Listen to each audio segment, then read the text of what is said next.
What we saw yesterday, Cameroon, of course, with that 2-1 victory. The big story, though, Colin, were those 8 deaths at the stampede around the stadium. What has been the general conclusion that we've seen over the last 24 hours?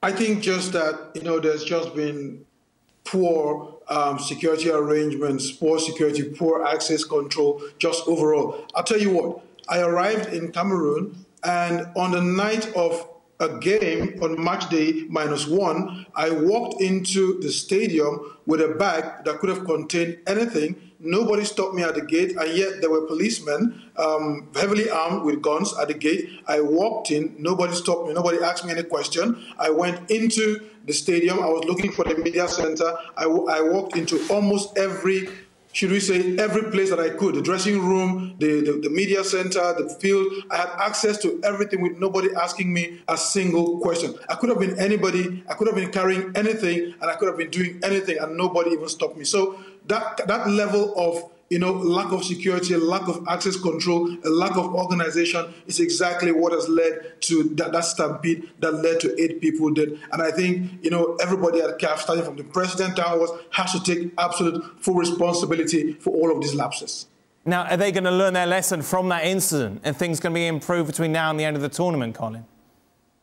Look, to be honest, it's doubtful.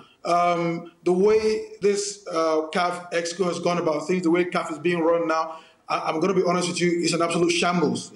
I mean, even the president hosting a tournament that is the flagship tournament of CAF is shuttling back and forth between Cameroon. He's supposed to be sitting down there, monitoring things that are going on, not running away to someplace, running his own business. It's not a part-time job. Even if it is, this is the flagship tournament. He should be there monitoring everything. I mean, can you imagine the FIFA president or the UEFA president not being present when either the FIFA World Cup or the Euros are being organized? That is absolutely not on.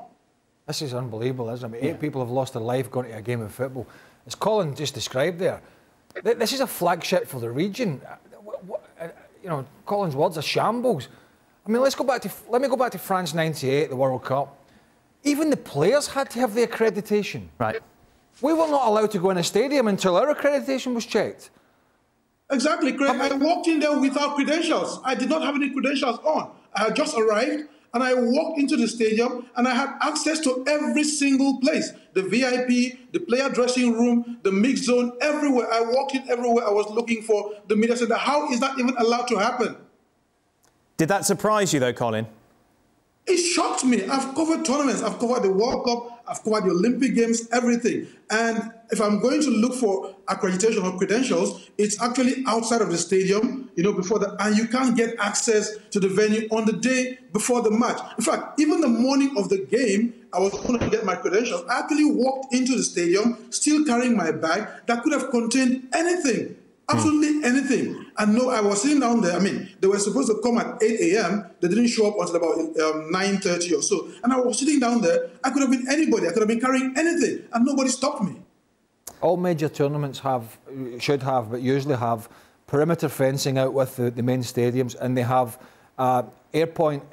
almost like airport checkpoint scanners for all fans going in. I mean, generally speaking, playing at the World Cup and then covering World Cups as a broadcaster, being there, is you don't get within a certain distance unless you've got the accreditation, and the supporters don't get within a certain distance unless they've got a ticket. Yeah.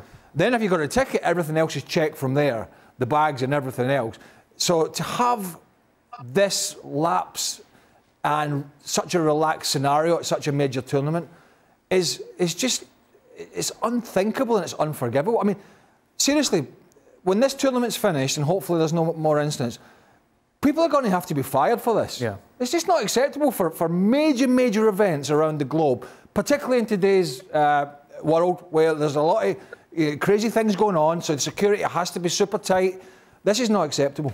Thanks so much for watching ESPN on YouTube. And for more sports highlights and analysis, be sure to download the ESPN app. And for premium content and live streaming, subscribe to ESPN+.